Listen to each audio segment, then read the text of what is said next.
Why do some players who maybe have the ability, or in fact, in my opinion, many do have the ability to not only be a great college player, but even to go on and be a great professional player?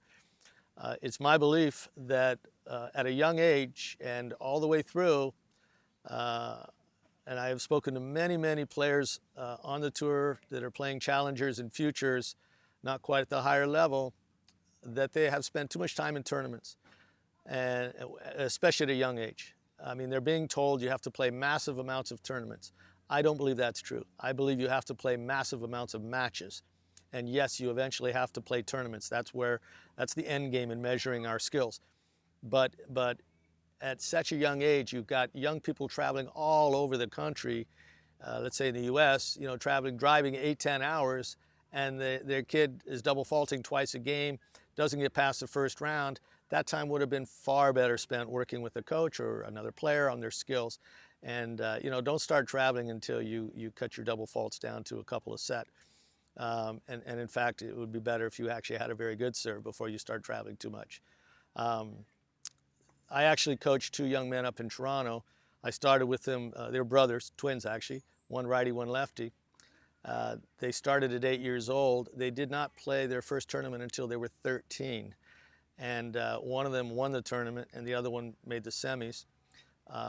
In that tournament, the young men, actually both of them beat top 5 players in the country without ever playing a tournament before.